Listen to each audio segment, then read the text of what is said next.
My sister-in-law has been making comments about how edgy I am and that I'm a disgrace that must have skeletons in my closet because of it, so my boyfriend surprised her and revealed the skeleton in our closet, and she slapped me. How do I put this? My sister-in-law, 56F, thinks I, 32F, am obnoxious.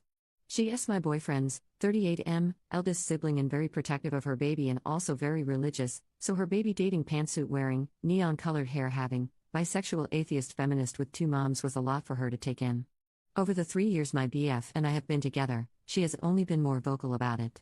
It did first start with small snarky comments, but now it's full in-your-face criticism. It got worse when he moved in with me as we aren't married. Well, one of her longest-running jabs is that I look scary but am just mild and boring whilst I try to cosplay as edgy. Fair play to her for sewing and cosplay. Gold star. She's evolving, unless I have any skeletons in my closet. I'm a happy person and have little issues with laughing at myself, so I always just laugh it off when she says she will find my skeletons in my closet. It was my birthday recently, so we have everyone over, and when my BF went out for decorations he returned with a plastic skeleton and held it up, with that "we're so immature but you're in, right?" look on his face and said, "You thinking what I'm thinking?" And fudge me, I was. This cheeky jerk was giving me an offer I couldn't refuse, and I laughed and said, "You son of Sith, I'm effing in," so we set the trap. Well, surely enough, Sil was busy telling anyone who would listen that we're unmarried, sleeping in the same bed, I smoke weed, she could smell it. The usual, and I ignored her, and then she went on about me cosplaying as edgy and not being an authentic person, and someday she will find my skeletons in my closet. My BF started to laugh and I said, "Oh, you didn't notice?"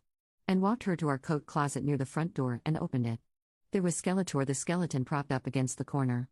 We had a good laugh and my Bill said, "Fudging hell, you finally found it," and when I turned to her, it went from a good-natured laugh to a nightmare. She was red in the face, silent, and crying. She slapped me and left without a word. I was stunned by the slap and not even prepared to deal with stepmother-in-law who asked me if I was happy mocking the woman who raised my BF and that I'm such a disrespectful butt, but this was a new low. She and a few others started telling me how much trash I was for embarrassing Sil and mocking her in front of everyone. The party naturally died from the party foul wounds and was DOA, so most everyone left within THR hour. BF has been trying to cheer me up and took me to see Deadpool and got me takeaway so we can binge watch our show and veg out, but Sil texted me a paragraph about how she's tried with me, but I am determined to be a morally corrupt violation of her family, and she is devastated that I hate her enough to make a mockery of her. I replied back an apology that I hurt her, and I genuinely thought it was just a laugh we could share, and offered to take her to lunch to talk it out. She said she was disinterested in dealing with me further, and when my BF wised up and leaves me, she will celebrate. There are texts from others and group chats where I am being torn apart as vicious and malicious, and my mind is boggled. I know there are 100% times that when a person says it's just a joke they are astronomically the jerk. So am I the jerk here? Update 1. Facebook is such a pain. Sil took to social media and made a post and tagged me. It was a novel long, but the short of it is that I am a hateful woman who doesn't respect parental figures, and it must be because I am an orphan. According to post, I am on drugs and lured her baby unto them too. I've turned him against God and his family. My man damn near blew the lid off our home when he saw it, as he is on FB more than me. He called her and demanded he take it down. The damage was pretty much done.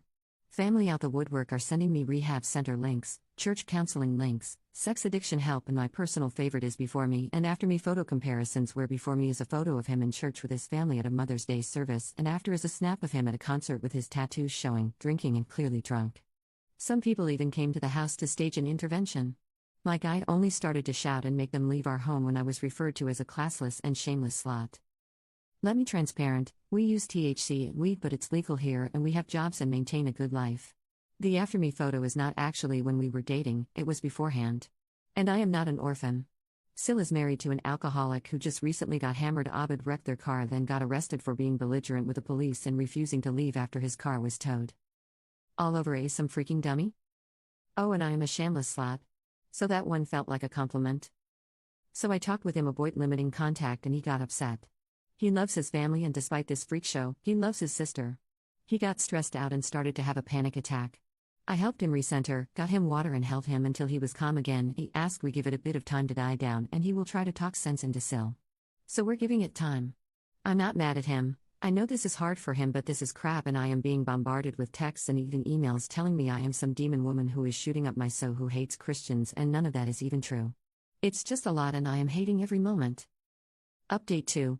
Well, I am out of emotional real estate here, but here goes everything. I have a feeling this isn't going to be short, so TLDR, Sil is depressed and self-harming after we cut her out and BF is clearly hurting. I guess I have to start naming people as this is becoming something of a saga. My BF Dean, I'm a supernatural fan, so Sumi lol, sat me down a few days after my last post. He was very, very calm, and that was my first sign that I needed to gird my loins because I was in for a doozy. For background, generally, I am the calm, logically lead one while he is passionate and deep feeling. In this, we became polar opposites of that norm. He looked me right in the eye and asked me point blank, no BS, how this was all affecting me. Every time he would ask before, I just couldn't bring myself to tell him how upsetting it all was, since I was the put together one all the time, but this time, because he was so calm and direct, I just broke down. Nightmare isn't the word. It was hell. We live around what is known as a small big city, meaning it's big, sure, but once you get in certain circles you find that everyone knows you and you know most everyone, or at least someone who knows them. So, in a way, it can be like a small town. Our state is generally religious outside our city. So rumors spread. With my Sills, I will call her Ren going forward, social media attacks on me, it was the scuttlebutt everyone craved. Some people sided with her, not most, but enough. I was getting dirty looks, rude treatment. My hairstylist is their cousin and she told me she can't work on my hair anymore until this is resolved, as she was getting pressure from the family, i.e. Ren and stepmeal Penny. It was schoolyard and immature, but it was enough to make me feel bad. I got done saying all this to Dean, and he said, okay then, we will block them. So matter of fact. I knew it costs a hard thing to decide on for him, as he loves the life out of his family and they are Hiu world, so I pushed back at the idea, saying as much and that I could never stand in the way of him and his whole family. I started to cry harder, and he had to sit me down and get me some wine and water and blanket burrito ed me and hug me until I could talk again. I said I couldn't live with myself knowing I made him choose me over his family, and he said I hadn't made him, they did. We then started talking logistics because he wasn't budging. I was sad the whole time, because I am usually tough and have a don't give a bad attitude, but he is so close to them and I am not overly close with most of my own family. I hated taking something so rare and beautiful away from him, my fault or no. We cut them off. Blocked almost everyone after sending a text what was happening and why.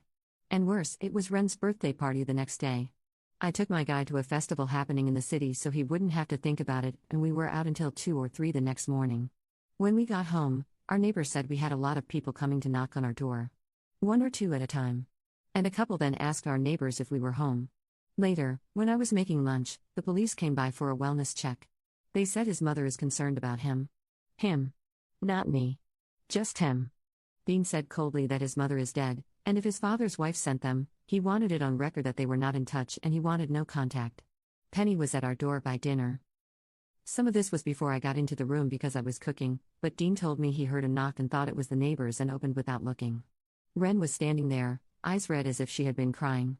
She asked to come in and he said no, so she started to cry, loudly, and I heard it and came to see what the fuss was. She had fallen into him sobbing and wailing, asking what she did that was so wrong that he's treating her like this. That he's her baby, and she loves him, but he is so cold and mean to her now and all that BS. I was angry, but I saw his face, he was tearing up and pushed her away, asking her to leave. That's when she saw me. She was sobbing an apology like, I am so sorry if I ever made you feel like you're not family. You won. Please don't take my baby from us. She went on to say if this is about their religion then they won't pray around me and stuff like that, and when she finally stopped rambling I said it was not about their religion. I am atheist, sure, that's my choice. But I don't mind people having faith in something. I actually somewhat envy people who do, as I just don't and probably can't. I told her it was about my treatment from her and others in the family. That I was cast as the villain for almost 3 years and I was prepared to grin and bear our whole natural lives, but then she gets nastier with me with a gossip mill, and above all that, she put hands on me. She had the absolute gumption, gal, to slap me, and the family collectively decided to let that slide. I won't tolerate physical abuse. I had an abusive ex. I won't be accepting that. Ever. Honestly, that was the singular thing that made me realize 2 things: she will never respect or care about me, and more, that I can never respect her ever from that moment on. It all just flooded out me. I never yelled. I was just firm and direct about it. This is what happened. This is the hurt you did, and here are the consequences. She practically collapsed in our home wailing by the time I finished, and she would interject, okay, you hate me, I get it, or I'm sorry. I'm so sorry, and things like that. I asked Dean to get her water, and he did. When he returned and handed her the glass, he said she should drink something, and she shook her head and said that she couldn't. We asked her if she hurt herself getting to the ground, and she just got really calm and wiped her eyes and had this weird frown, tears still streaming down. She told us that she came to apologize, and she apologized, but we've been clear we don't want anything to do with her or the family, and that breaks her heart. She can't eat or drink anymore because life is not worth living knowing Dean hates her. Dean shook his head but said nothing other than don't mistreat yourself like that. That's not fair. Then she just walked through the door and said that I won, he's mine, and to please take care of him for her. The moment the door closed, Dean started to cry. I tried to comfort him, but he pulled away. He said he isn't mad at me or anything, but that was just a lot, and he feels like trash. He told me he knew she was being manipulative, but he almost wanted to take her apology because it's just been so hard, and she will spin this somehow to make us look as callous and hateful as possible, and his father would be ashamed of him. A week goes by, and Dean has cheered up a bit. He apologized to me for crying, to which I said he never has to apologize to me for his feelings or crying or anything like that, and that I am proud of him for being rational in an entirely irrational moment. He is making friends and picking up hobbies where family events would be like instead of Mass and Sunday dinner. He goes to shoot hoops with a community group, he signed up for a patch on the community garden, and he's been taking the time he would usually take to hang out with Penny and help around the house to volunteer at the animal shelter down the way from our home. He came home this past Monday in a bad mood. He was honest that he was upset and would be bad company, so he needed space, so I obliged and went out with a friend. When I came home, he asked me to sit down and said he logged into social media, and a friend messaged him a post that Penny made about Ren asking for prayers. Ren was severely depressed and had quit doing much of anything according to the post, and she was suffering from the heartbreak of her life, but they didn't explain what that was. This friend of Dean's comment if there's anything we can all do, and Penny replied pray and nothing more. Yesterday rolls around and Bill Teddy calls, he's not blocked or cut off because he's been having our backs, to tell us Ren is in the hospital as she tried to take all of her meds at once. She's been asking for Dean. I told him that she's in the hospital, and he can go to her if she wants, and I even will go with him or not depending on what he tells me he needed, but he refused to go. He's been blue ever since, and I'm worried. Ren is practically a mother to him, so I know it's hard. I feel like trash because this is really all because I agreed to some stupid joke to fire back at hers. Normally, I would just say these are manipulation tactics, but to down pills out of spite is some next level commitment to the bit, and I feel like I've really shattered my man's world. I don't know if I need to give him time, or sit him down right now, or up our therapy, or take him on a vacation or what. He's my person. I hurt when he hurts.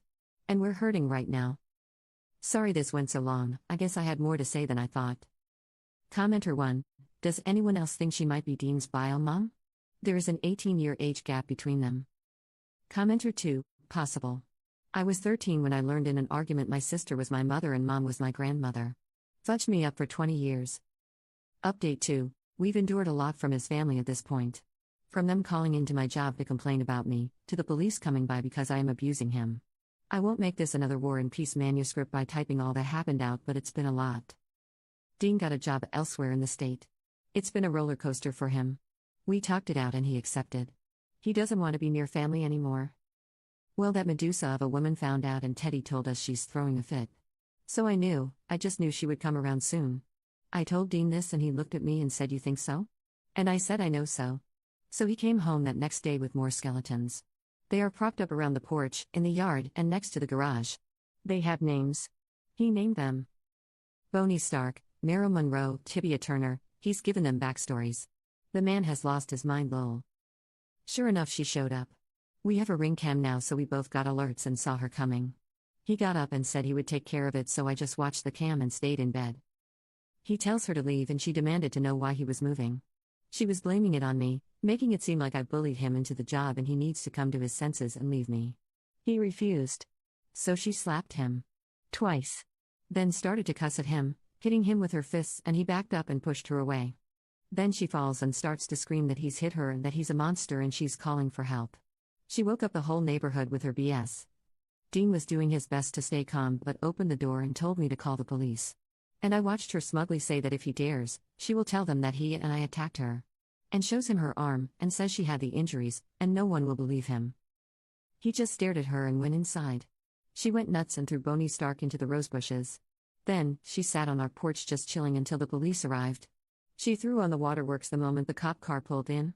She actually had gotten out of the chair meant for Boney, lay down on the stairs and started to cry.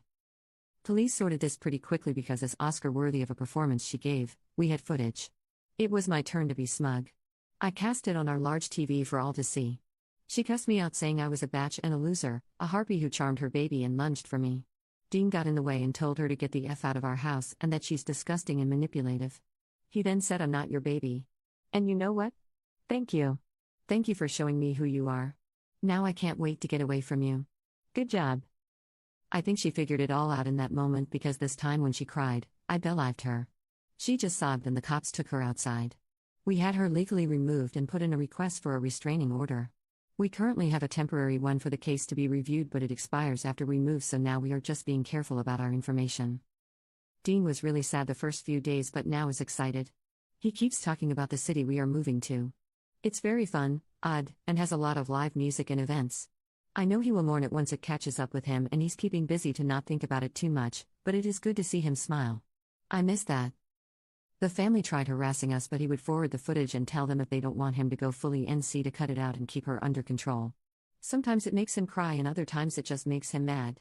I've asked if he wanted me to take over some of this and he says no. He just wants us to ride this out, pack up, and get settled in the city. Oh, and the skeletons are coming with us. Update 3. Turns out when you threaten to go no contact and follow through, tunes change. Sil can't contact us due to a restraining order, so she tried to lean on other members of the family. No one really buckled under that pressure aside from a stray mishap here or there, but we would be quick to block. Dean has been very protective since everything happened and we've since moved, and yes, we brought the skeletons and we have more now. It was fine all until Smeel contacted me directly asking me not to talk to Dean yet, but she is worried this has gone on too long. Sil had thought herself pregnant back in July, but it turned out not to be the case. But since then she has been insistent she is having a baby with Smeel and some other members of the family. Dean and I were not aware of this. Sil then, according to Smeel, accidentally called Dean her son in front of the extended family after we moved. This has put it in her head that this might be possible. I don't know quite what to do. I haven't told Dean about this yet because it's ridiculous and sounds too much like a soap opera or something. And he's finally in a good place and staying no contact. We are closer to my family, not related but the closest I've got to family really, and we've had a full social calendar since we've moved. I told a friend about this and she says I have to talk to Dean about this so he's not blindsided later, and I would normally agree, but I hate that this woman has been on our minds so much of the time all the time and don't want her to continue to ruin what we have. I'm going myself the weekend to figure out if I will tell him or not. In the meantime, I got him a new skeleton named Manfred from his favorite video game, hopefully to keep things light. Update 4. So Dean and I have moved. I started a new job here and Dean's been thriving in his. Since my last post it's been pretty quiet. I told Dean about the weird slip-up his sister said calling him her son. He didn't really react at all at first. About a month later, as we are moving, he packs our files and important documents and he went through them. He asked me if I thought it was possible and I just said I didn't really know. We made the conclusion over time that it could be true and it could simply not be true. By either way, the woman he calls his mother remains just that and he keeps her memory. Whatever his sister is biologically doesn't matter. He's cut off most of his family, and we've started to build a life here in our new city. Teddy visits sometimes, but it's mostly just me and Dean. We recently got engaged after we adopted a dog and he joked that now that we have a child, I should make an honest man out of him. It's a lot happening, but after we had our fun with skeletons at our new place, we literally dressed them for every odd holiday or legit holiday, doesn't matter to us, and added some Wolf name tags and costumes. It's safe to say this is just tradition now. Last month, Teddy told us that Dean's sister punched their stepmother in the face. We don't know why, but we do know charges are being pressed. I guess it's good we got away when we did. So I guess this is my last update. Thanks for letting me vent about this insanity. Send me any ideas you have for skeleton names. We have more in the basement but don't have names for them.